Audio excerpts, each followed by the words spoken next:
يا رب صل وسلم على حبيبك طه من قد علا. يا رب صل وسلم على حبيبك طه من قد علا من قد علا من قد علا. أعوذ بك من همزات الشياطين وأعوذ بك رب أن يحضرون. بسم الله الرحمن الرحيم. الحمد لله الذي هدانا لهذا وما كنا لنهتدي لولا أن هدانا الله.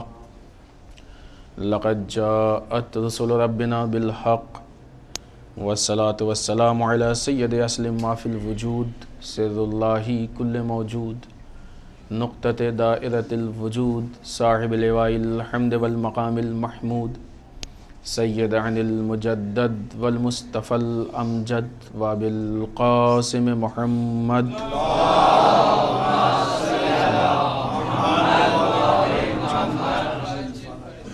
والصلاة والسلام على آلہ الطیبین الطاہرین المعصومین المظلومین ولعنۃ الدائمۃ الباقیۃ علی اعدائہم اجمعین من اللعن الى قیام یوم الدین. اما بعد فقد قال الحکیم بسم اللہ الرحمن الرحیم الف لام میم ذالک الکتاب لا ریب فیہ ھدی للمتقین. صلوات پہ محمد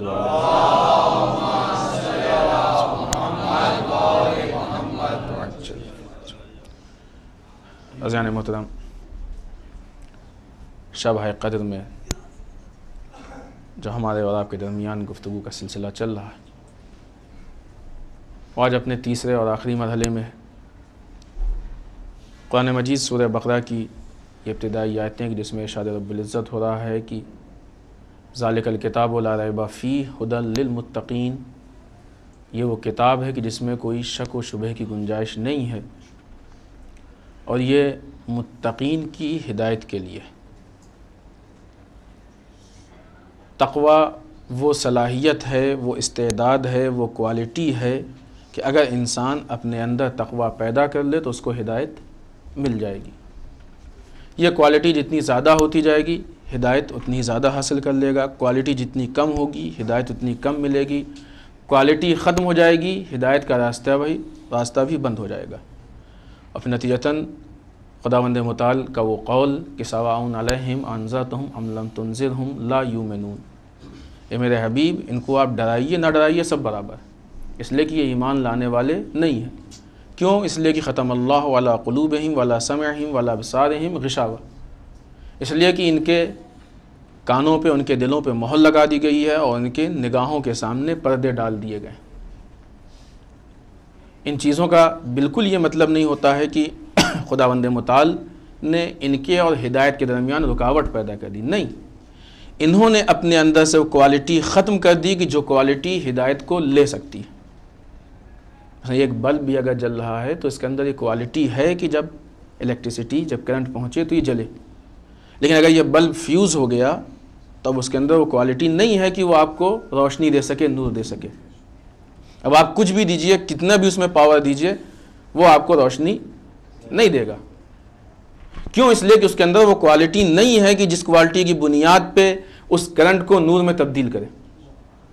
اسی طریقے سے انسان کے وجود میں بھی ایک کوالٹی ہوتی ہے کہ جو کوالٹی قرآن سے ہدایت کو لیتی ہے.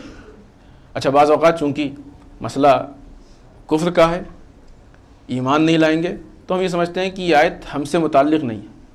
لیکن دو بات ہیں. پہلی بات تو یہ کہ ہر جگہ جہاں پہ بھی کفر استعمال کیا گیا ہے وہ صرف ان کافروں کے لیے نہیں ہے کہ جو اصطلاح میں کافر ہیں، بلکہ اس میں سے بہت سی چیزیں ہم لوگوں کے لیے بھی ہیں. کافر دو طرح کے ہوتے ہیں، ایک عقیدے کے کافر ہوتے ہیں، ایک عمل کے کافر ہوتے ہیں. جس انسان کو عقیدہ نہ سمجھ میں آئے، عقیدہ نہ مانے، وہ عقیدے کا کافر ہے، اور جو انسان عمل سے انکار کرے وہ عمل کا کافر ہے.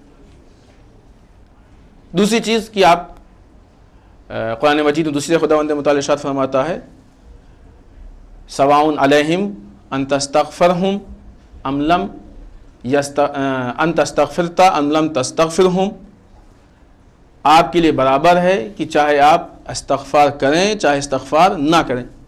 لن یغفر اللہ، اللہ بالکل بخشنے والا نہیں ہے، معاف کرنے والا نہیں. اگر ہم یہ مانتے ہیں کہ وہ آیت کافروں سے متعلق ہے تو استغفار تو کافروں سے متعلق نہیں ہے. استغفار کے لیے تو ایمان شرط ہے. لہٰذا یہ چیزیں صرف کافر سے مخصوص نہیں ہیں، بلکہ مومن بھی جب وہ اپنے اندر ہدایت کی کوالٹی کو ختم کر دیتا ہے تو اس مقام پہ پہنچ جاتا ہے کہ اب اس کے اوپر مہر لگ جاتی ہے، اس کو ہدایت نہیں ملتی. لہٰذا ہم کو اپنے اندر ہدایت پانے کے لیے وہ کوالٹی پیدا کرنی ہے کہ جس کے ذریعے سے ہم ہدایت لیں. اگر آپ کو یاد ہو تو 2 دن کی مستقل جو گفتگو ہوئی تھی، ہم صرف یاد دلائیں کہ ہم نے آپ کے سامنے حکمت اور حکومت کی بات کی تھی، جس میں ہماری گفتگو حکمت پہ چل رہی تھی. پچھلی شب قدر میں ہم نے آپ کے سامنے مولا کائنات کو وہ جملہ پیش کیا تھا کہ پالنے والے تو ویسا رب ہے جیسا ہم چاہتے ہیں، کیا میں بھی ویسا بندہ ہوں جیسا تو چاہتا ہے. اور اس جملے کی بنیاد پہ ہم اپنے مولا کو خطاب کر کے یہ احساس کریں کہ اے میرے مولا تو ویسا مولا ہے جیسا ہم چاہتے ہیں، لیکن میرے مولا یہ بتا کہ کیا میں بھی ویسا شیعہ ہوں جیسا تو چاہتا ہے. یہ جو جیسا شیعہ جیسا تو چاہتا ہے، یہ ساری چیزیں تب پیدا ہوں گی جب انسان کو ہدایت ملے گی. اب مسئلہ اس کا ہے کہ انسان ہدایت لے کتنی. ہم تو نا کہ اتنا کافی، یہ چلے گا، ایسا ہوگا، یہ مجبوری ہے، یہ ساری باتیں. آئیے ہم آپ کے سامنے ایک مثال دیں. دیکھیں 2 چیزیں ہوتی ہیں. ہماری ہدایت کے لیے خداوند متعال نے کیا انتظام کیا؟ قرآن جیسی کتاب کو نازل کیا اور قرآن کے ساتھ نبی یا امام کو بھیجا.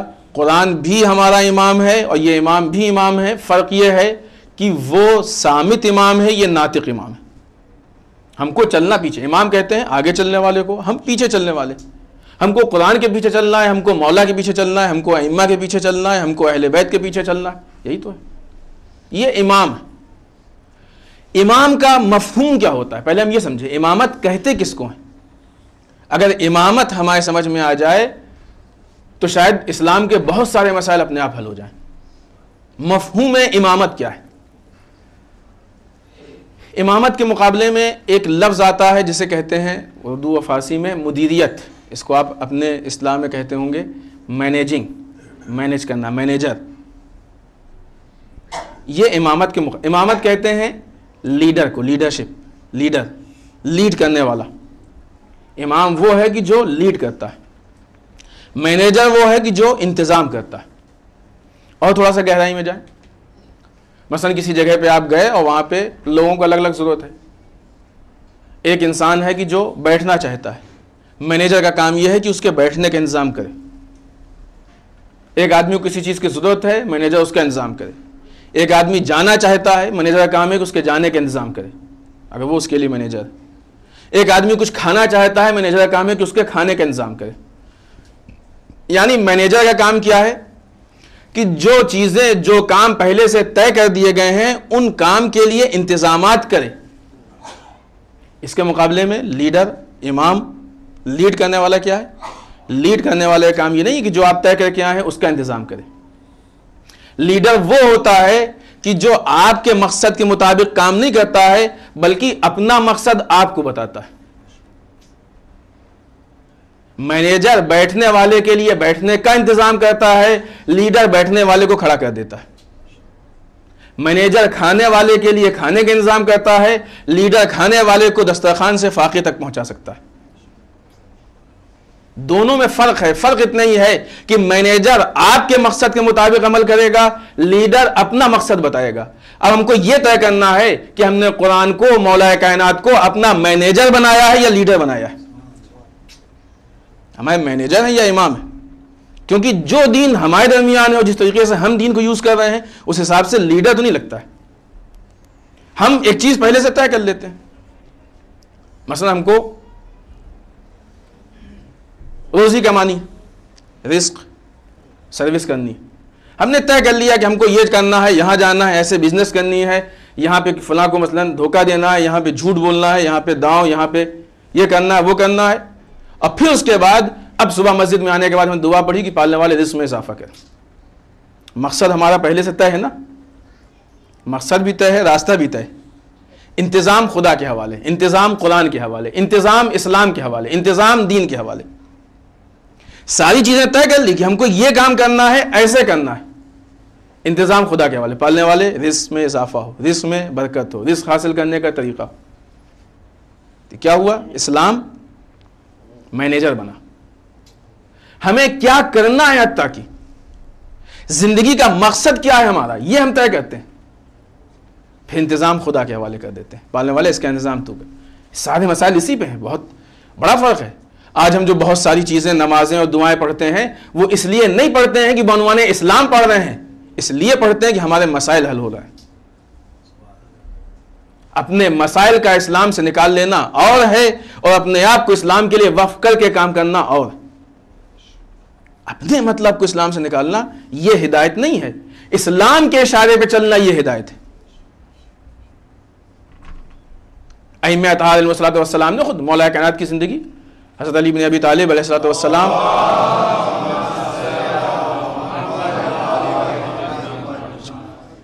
آپ کی زندگی دیکھیں.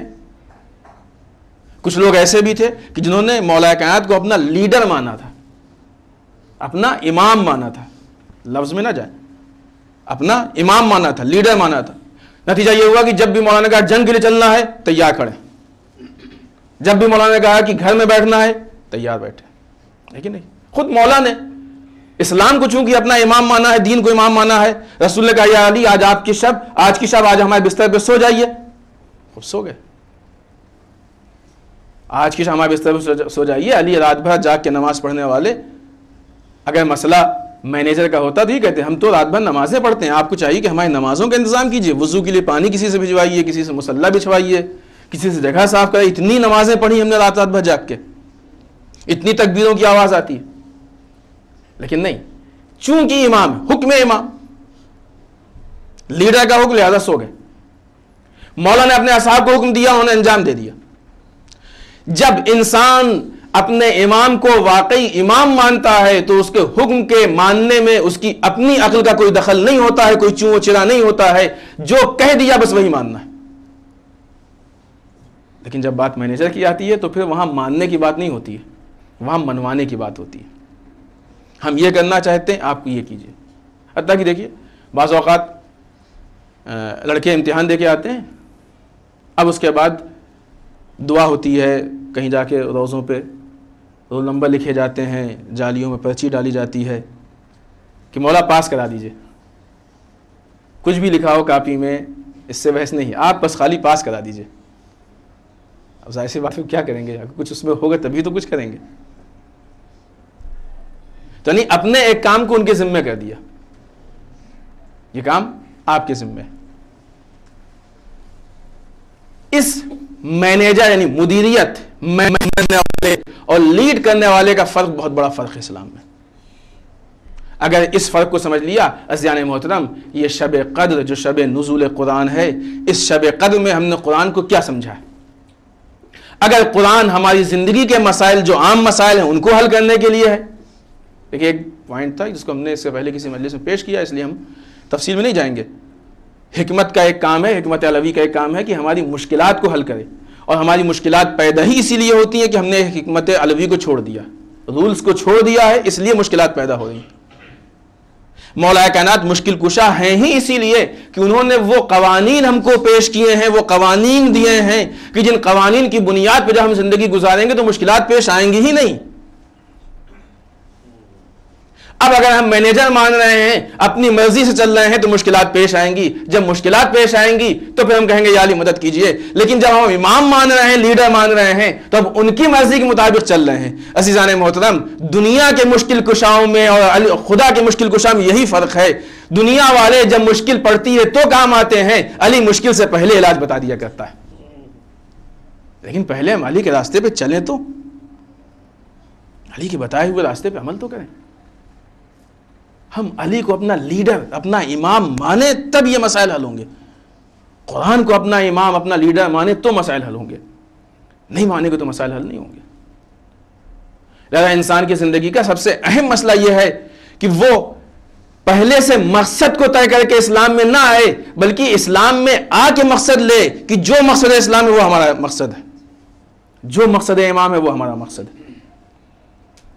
لہٰذا اگر ہم نے اسلام کو بنوانے مینیجر استعمال کیا ہے تو ہمارے یہی مسائل ہوتے رہیں گے. آج ہم کو یہ مشکل ہے، اسلام ہمارے اس مشکل کو حل کر دے. آج یہ پریشانی ہے، اسلام اس پریشانی کو حل کر دے. آج یہ مسائل ہیں، اسلام اس مسائل کو حل کر دے. لیکن جب لیڈر مانتے ہیں تو بڑی بڑی مشکلوں کو مسکرا کے جھیل لیتے ہیں، اس لیے کہ لیڈر کا تقاضا یہی ہے کہ ہم اس مشکل کو جھیلیں.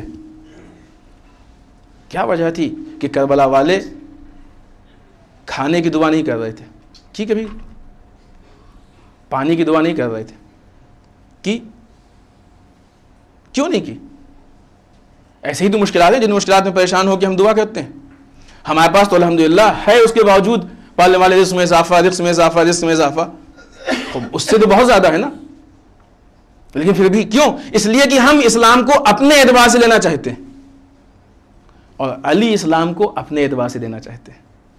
ہم اسلام کو اپنی مرضی کے مطابق لینا چاہتے ہیں، قرآن اپنے سسٹم کے مطابق دینا چاہتا ہے. فرق یہی ہے.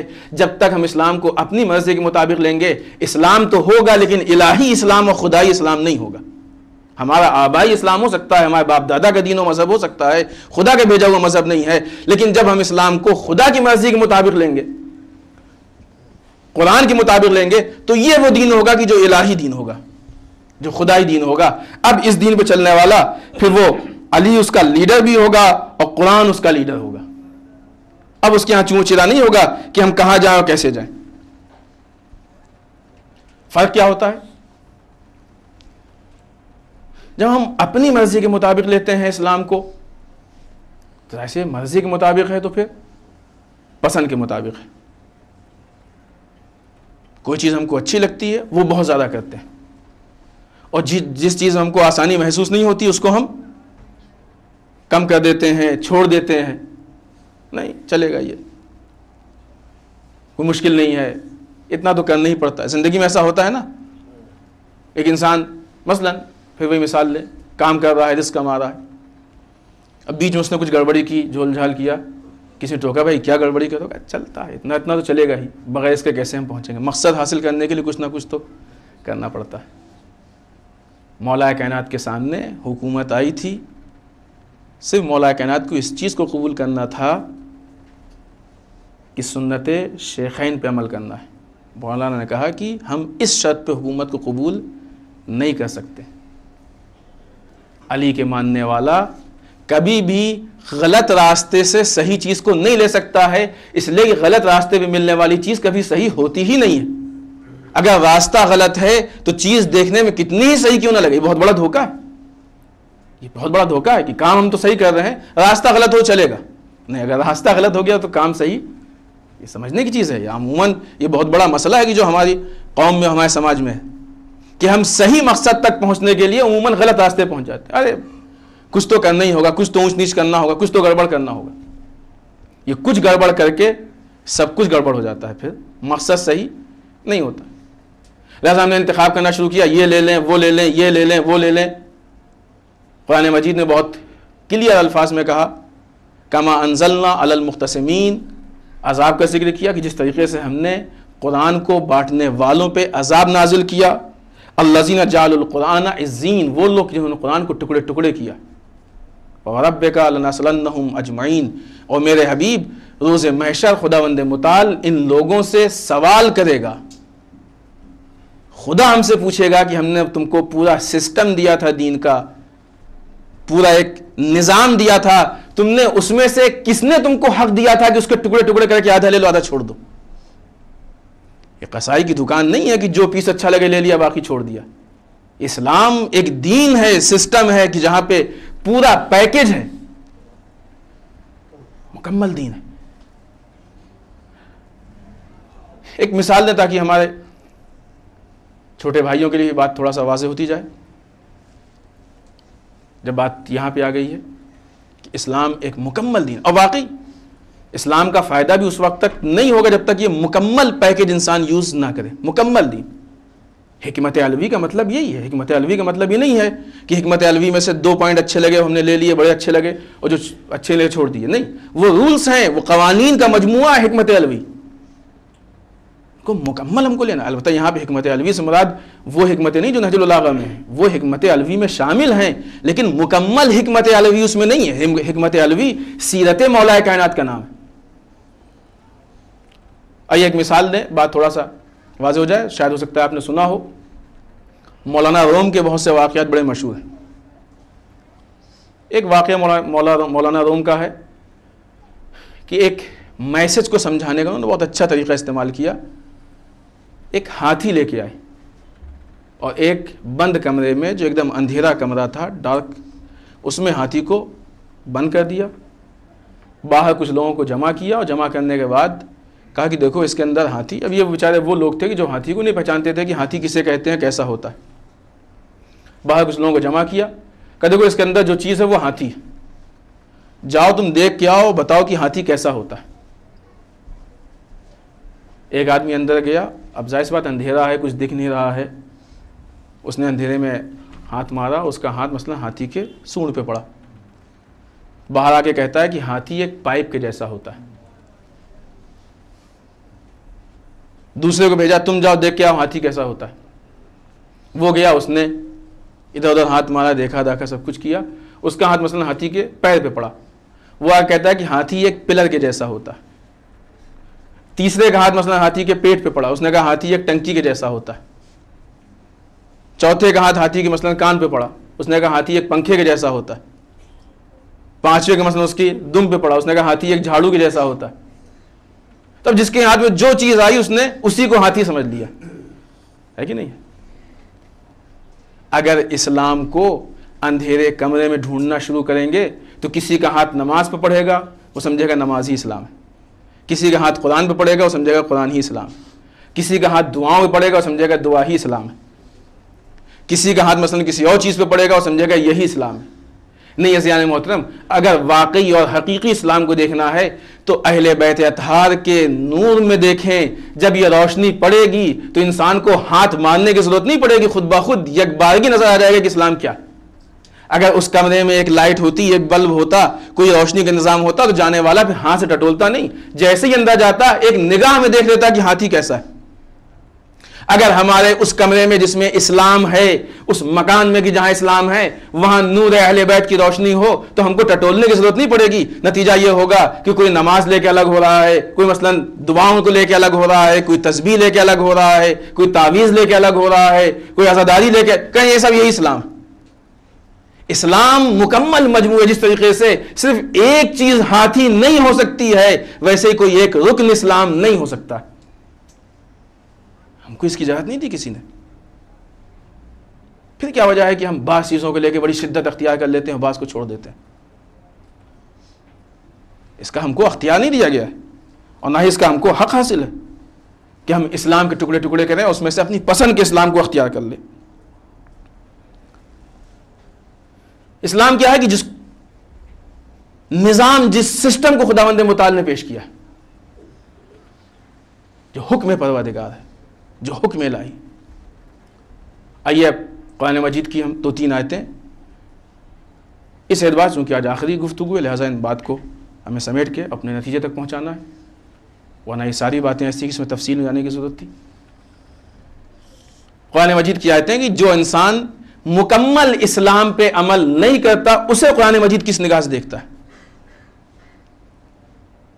من لم یحکم بما انزل اللہ فاولئک هم الکافرون. جو کچھ بھی خداوند متعال نے نازل کیا، جو اس کے مطابق فیصلہ نہیں کرتا ہے وہ کافروں میں سے.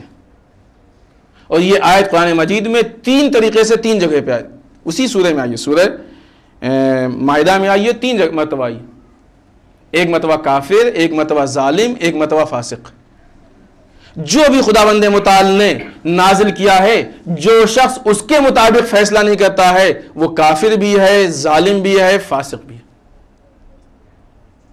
اب آئیے دوسری جگہ پہ خداوند متعال واضح الفاظ میں کہتا ہے اللہ لا یہدی قوم الفاسقین. ہدایت کی گفتگو چل رہی نا، اور ہم کو ہدایت لینا، اور ہدایت لینے کے لیے ہم کو اپنے اندر کوالٹی پیدا کرنا ہے کہ ہم ہدایت لے سکیں. اب دیکھیے کہ جو انسان خدا کے نازل کی ہوئی چیز کے مطابق حکم نہیں کر رہا ہے، زندگی نہیں گزار رہا ہے، وہ فاسق بھی ہے، کافر بھی ہے اور ظالم بھی ہے. اسی انسان کے لیے قرآن کہتا ہے کہ اللہ لا یہدی القوم الفاسقون، خداوند متعال فاسق قوم کی ہدایت نہیں کرتا ہے. واللہ لا یہدی القوم الظالمین، خداوند متعال ظالم قوم کی ہدایت نہیں کرتا ہے. واللہ لا یہدی القوم الکافرین، خداوند متعال کافر قوم کی ہدایت نہیں کرتا. وہی تینوں لفظ ان آیتوں میں، وہی تینوں لفظ ان آیتوں میں. اب آپ دیکھیے سواء علیہم انذرتہم ام لم تنذرہم لا یؤمنون. اے میرے حبیب، آپ ان کو ڈرائیں نہ ڈرائیں ان کے لیے برابر ہے. کیوں؟ اس لیے کہ ایمان لانے والے ہی نہیں. ہو سکتا ہے کہ شاید شروع کا ایمان لے آئے، ہو سکتا ہے زبان سے کہہ دیا، ہو سکتا ہے کچھ کہہ دیا. ختم اللہ علی قلوبہم وعلی سمعہم وعلی ابصارہم غشاوہ، خداوند متعال نے ان کے دلوں پہ مہر لگا دی ہے، ان کے کانوں پہ مہر لگا دی، ان کی نگاہوں کے سامنے پردہ ڈال دیا. کیوں؟ اس لیے کہ انہوں نے احکام پروردگار پہ عمل نہ کر کے اپنے کو ظالم بنا لیا ہے، اپنے کو فاسق بنا لیا ہے، اپنے کو کافر بنا لیا ہے. اور قرآن مجید نے واضح الفاظ میں کہہ دیا کہ یہ ہدایت، خداوند متعال کی ہدایت نہ کافر تک پہنچ سکتی ہے، نہ فاسق تک پہنچ سکتی ہے، نہ ظالم تک پہنچ سکتی ہے. قرآن کی آیت تو نہیں غلط ہو سکتی ہے نا. قرآن کی آیت کے بارے میں تو کسی کو شک نہیں ہے. حدیث ہو تو یہ بھی ہو کہ مثلا راوی ہے صحیح کہ نہیں صحیح، روایت صحیح ہے کہ نہیں صحیح، ساری باتیں. لیکن قرآن کی آیت تو ایک دم کلیئر ہے، اس میں تو کوئی شک و شبہ کی گنجائش نہیں ہے، وہ تو ایک دم واضح ہے. تو اب اس فسق و فجور و کفر و ظلم تک پہنچنے کا راستہ کیا ہے وہ بھی قرآن بتا رہا ہے، اس کا نتیجہ کیا ہے وہ بھی قرآن بتا رہا ہے. آئیے اور دوسری چیز اسی سلسلے میں، مسئلہ ہدایت کا ہے، ان گوشوں کا گٹھا نہیں کیا جائے گا ان پوائنٹس کو تو شاید بات ناقص رہ جائے گی. سورہ جاسیہ کی 21 نمبر کی آیت، ارشاد رب العزت ہو رہا ہے ام حسب الذین استرحوا سیئات ان نجعلہم کالذین آمنوا. جو لوگ بد عملی کا شکار ہوتے ہیں، جو لوگ غلط عمل انجام دیتے ہیں، جو لوگ عمل کو نہیں انجام دیتے ہیں، کیا وہ یہ سمجھتے ہیں کہ ہمارے نزدیک ان کا درجہ مومنین کے درجے کے برابر ہے؟ ان کی موت ویسے ہی موت ہے جیسے مومنین کی موت آئے گی. عمل کے متعلق قرآن خدا صاف صاف کر رہا ہے، یہاں عقیدے کی بات نہیں کر رہا ہے، عقیدے کے بعد کی منزل کی بات کر رہا ہے. عمل کے متعلق ایک دم کلیئر بات کر رہا ہے. ان کا درجہ مومنین کے درجے کے برابر ہوگا؟ نہیں، یہ مومنین کے درجے سے الگ ہے. یہ اصلاً مومنین کے درجے تک پہنچ ہی نہیں سکتے ہیں جنہوں نے عمل کیا ہے. تو کم سے کم یہ معلوم ہوا کہ اگر عمل میں نقص ہے تو مومن کے درجے تک نہیں پہنچ سکتے ہیں. ایک دوسرا، اگر عمل میں نقص ہے تو انسان مکمل مومن کہلایا بھی نہیں جا سکتا ہے. اس لیے کہ جہاں بھی ایمان کی بات آئی ہے وہاں عمل صالح کے ساتھ آئی ہے. جو لوگ اس کے کلاس میں آتے ہیں تفسیر کے والعصر کی، اس میں اس پہ پوری ڈیٹیل سے بات ہوئی ہے. آمنوا وعملوا الصالحات، ایمان لائیں اور عمل صالح کریں. قرآن میں دیکھیے آپ جب بھی بات ایمان کی آئی عمل صالح کی آئی ہے. بات صرف عمل کی نہیں، عمل صالح کی آئی ہے. اور یہ عمل صالح ایک تفصیلی گفتگو ہے، فی الحال یہاں پہ نہیں چھڑا جا سکتا اس کو.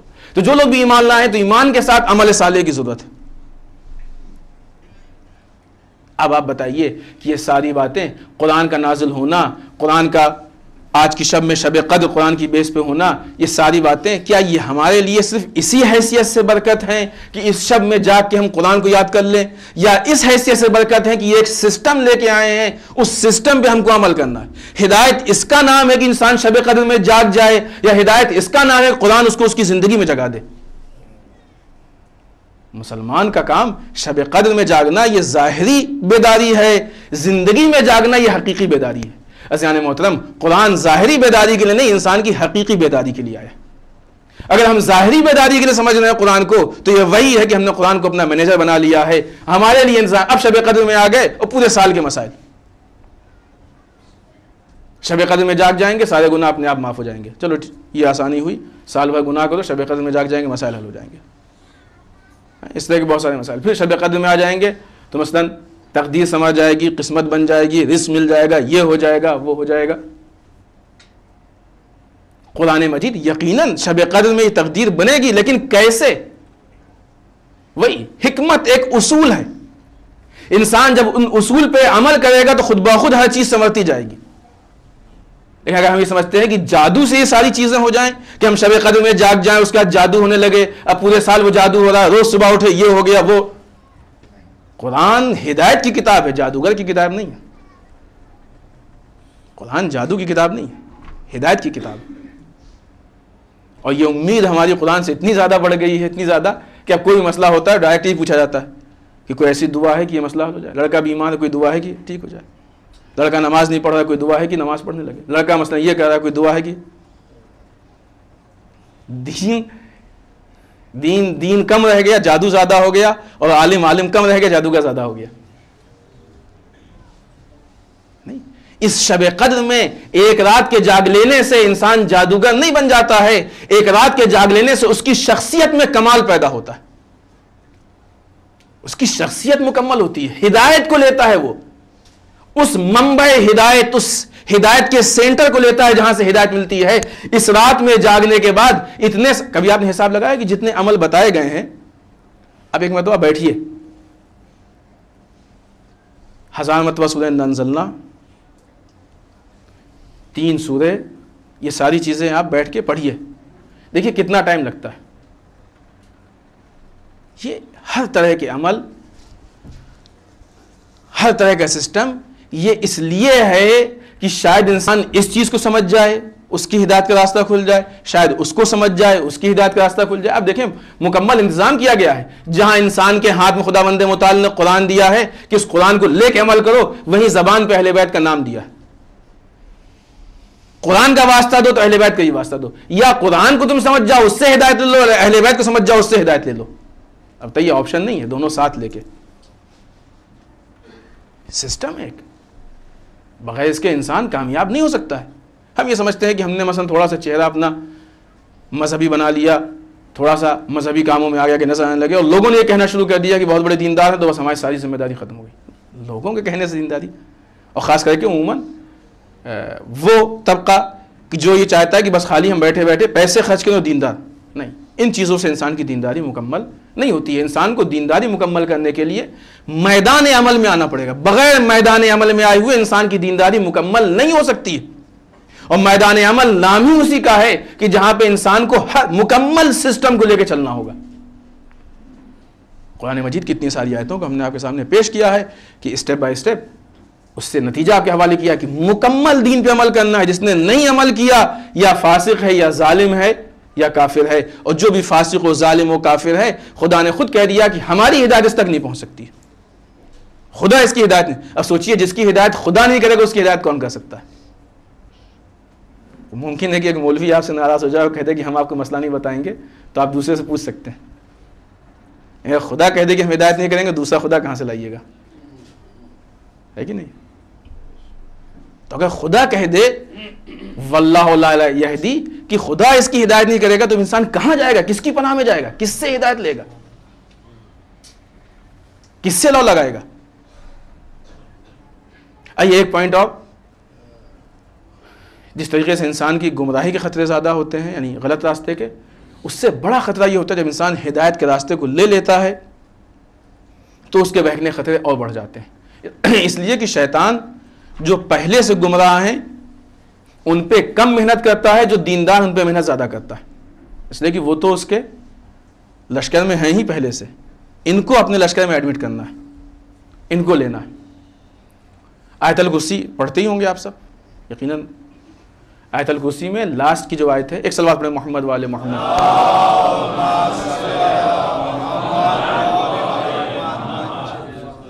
لاسٹ کی آیت پڑھیے، اللہ ولی الذین آمنوا یخرجهم من الظلمات الی النور.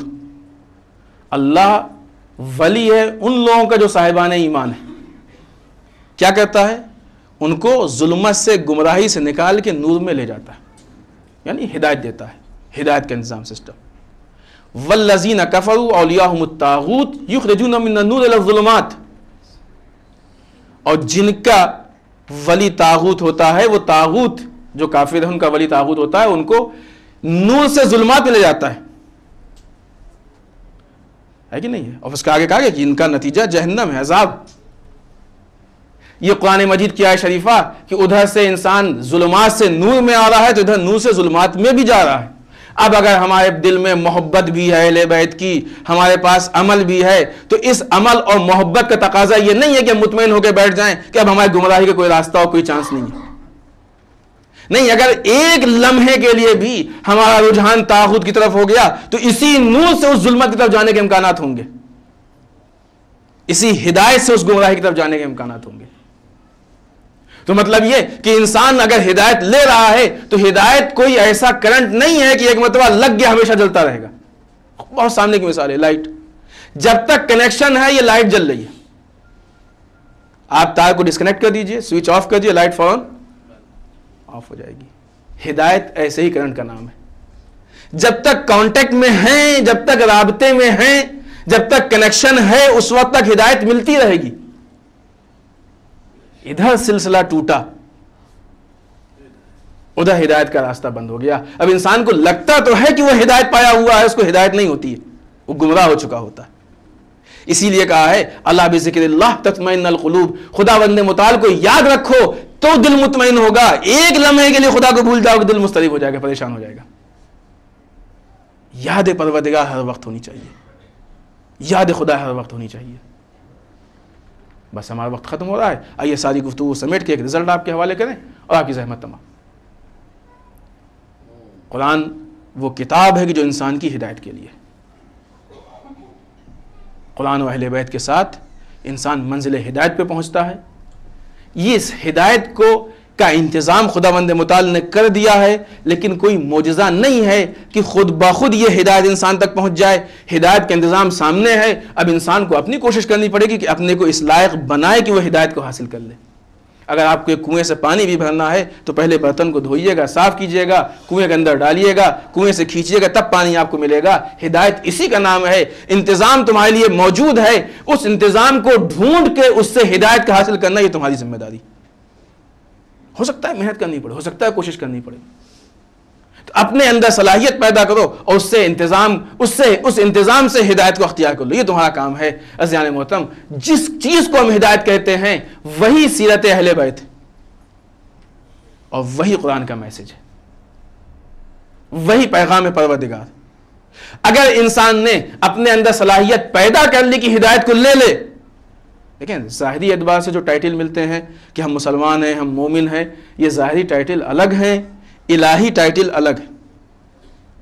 فرشتے ہم کو کس لسٹ میں لکھ رہے ہیں یہ ہمیں نہیں معلوم، ہاں بس اتنا معلوم ہے کہ کچھ معیار قرآن مجید میں موجود ہے، ہم ان معیار کو دیکھتے جائیں اور سمجھتے جائیں کہ خداوند متعال ہم کو کس نگاہ سے دیکھ رہا۔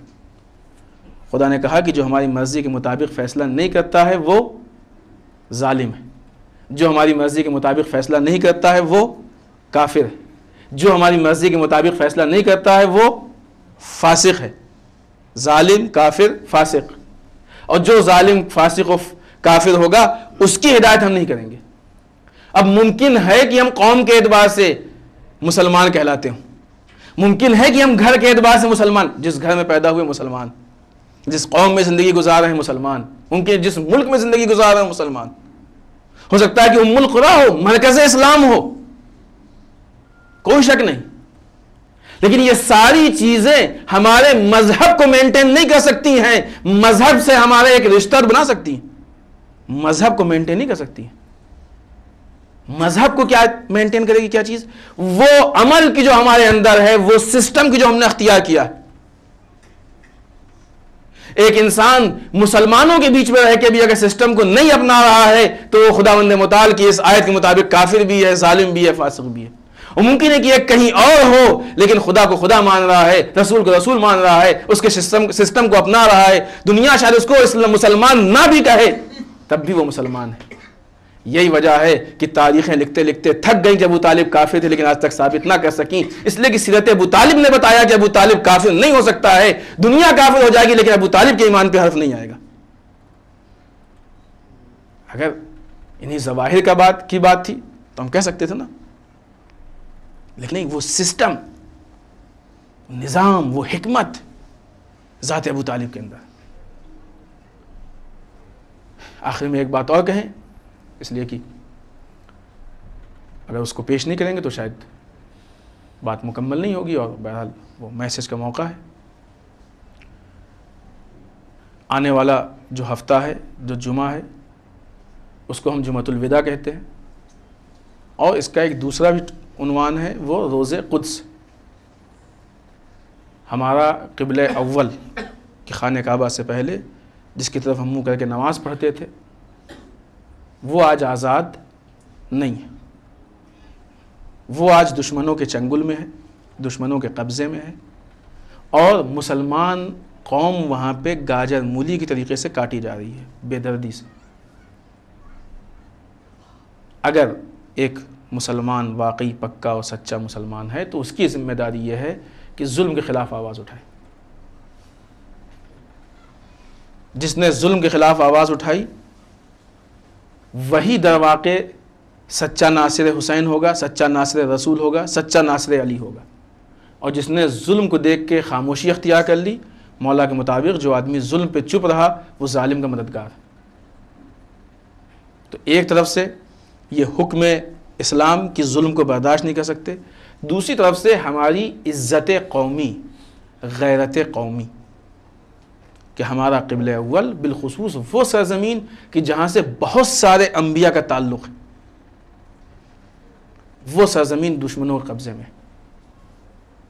سال میں ایک دن معین کیا گیا، البتہ یہ ایک دن اس لیے نہیں کہ اسی دن کریں باقی بند کر دیں، نہیں، ظلم کا مطلب ہے تو جب تک ظلم نہ ختم ہو انسان کو مخالفت کرنی چاہیے، لیکن کم از کم ایک دن اس کام کے لیے معین کیا گیا ہے کہ ہم اپنی آواز اور اپنے غصے کا اظہار کریں کہ کم سے کم اس ظلم کے خلاف کچھ نہیں کرنا، ہم کو جھگڑا کرنا ہے نہیں، لڑائی کرنا ہے نہیں، کسی کو گالی بھی نہیں دینا ہے،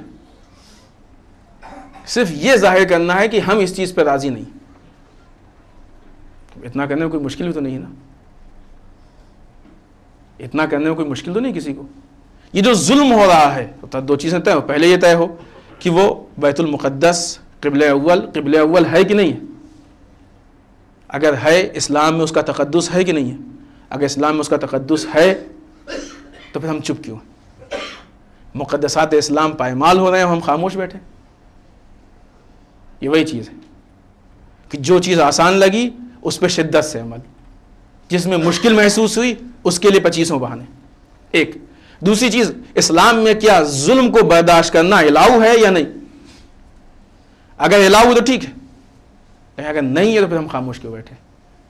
اس وقت جتنا اور جو کر سکتے ہو۔ لہٰذا یہ جمعۃ الوداع جو بعنوان روز قدس بھی ہے، اس دن کو ہم روز قدس کے عنوان سے اپنے غم و غصے کا اظہار کریں کہ دنیا میں جہاں جہاں بھی مسلمانوں پہ ظلم و ستم ہو رہا ہے، بالخصوص سرزمین فلسطین پہ کہ جہاں پہ ہماری ایک مقدس زیارت گاہ بھی ہے اور ایک مقدس جگہ ہے جو بیت المقدس دشمنوں کے چنگل میں ہے، جس کی روز بروز بے حرمتی بھی ہو رہی ہے، جہاں پہ مسلمانوں کو بچوں پہ، عورتوں پہ، مردوں پہ، سب پہ ظلم ہو رہا ہے۔ کتنی عورتیں بیوہ ہو گئیں، کتنے بچے یتیم ہو گئے، کتنے بچے کمسنی میں قتل کر دیے گئے، شہید ہو گئے۔ یہاں تک فتویٰ دیا گیا کہ اگر کسی بچے سے یہ خطرہ ہو کہ کل کو بڑا ہو کے ہمارے لیے نقصان دہ ہو سکتا ہے تو بچپن میں اس کو قتل کر دو۔ بتائیے، کوئی دوسری قوم کی ہوتی تو ٹیررزم ہو گئی ہوتی۔ سارے فتوے یہ کھلم کھلا ظلم ہے۔ ہو سکتا ہے شاید کسی کے ذہن میں یہ بات آئے کہ اس کا تعلق ہماری سرزمین سے نہیں ہے۔ دیکھیں، ظلم ہے، ظلم کی مثال آگ کی جیسی ہے۔ اگر پڑوسی گھر میں آگ لگی ہے تو کوشش آپ کو بھی کرنی پڑے گی۔ ہم مادی علت بتا رہے ہیں۔ اگر آپ نے کوشش نہیں کی تو آگ بڑھ کے آپ کے گھر میں بہرحال پہنچے گی، اس کا تو گھر جل گیا۔ اگر اپنے گھر کو بچانے کی فکر ہے تو اس کے گھر کو بجھانا پڑے گا۔ اگر اس کے گھر کی آگ نہیں بجھائی تو آپ کے گھر میں آگ لگے گی۔ ایک دوسری چیز کی اسلام میں کوئی باؤنڈری نہیں ہے، اسلام آزاد ہے۔ یہ دنیاوی سسٹم ہے جس کے حساب سے ملک الگ ہے، اسلامی سسٹم کے حساب سے اسلام آزاد ہے اور سارے ملک ایک جیسے ہیں۔ جس وقت مولا کائنات نے یہ کہا تھا کہ ظالم کے ظلم پہ خاموش مت رہنا، اس وقت یہ نہیں کہا تھا کہ تمہارے گھر کا ظالم ہو تو خاموش مت رہنا، تمہارے شہر کا ہو تو نہیں، تمہارے ملک کا ہو تو نہیں، حتیٰ کہ اس میں مذہب کی بھی قید نہیں لگائی۔ اور مولا کا عمل بتا رہا ہے کہ یہودی عورت پہ ظلم ہوا تو اس کے خلاف مولا نے آواز اٹھا کے بتایا کہ دیکھو ظلم کسی پہ بھی ہو ظلم ہے۔ لہٰذا ہماری یہ ذمہ داری ہے کہ ہم اس کو، اس کی آزادی کے لیے آواز اٹھائیں، اس کو آزاد کرنے کی کوشش کریں تاکہ ہم اپنے مقدسات کو اور اپنی جو واقعی حمیت و غیرت ہے اس کو بچا لے جائیں۔ بس ہماری گفتگو تمام ہوئی، آخر میں 1-2 منٹ میں شب قدر، تیسری شب قدر اور اس سال کی ہماری آخری شب قدر، خدا نہ کرے کہ یہ ہماری زندگی کی آخری شب قدر ہو۔ بہت سے لوگ پچھلے سال تھے، اس سال نہیں معلوم ہمارا نام کس لسٹ میں، اگلے سال ہونے والوں میں ہے یا نہیں ہونے والوں میں۔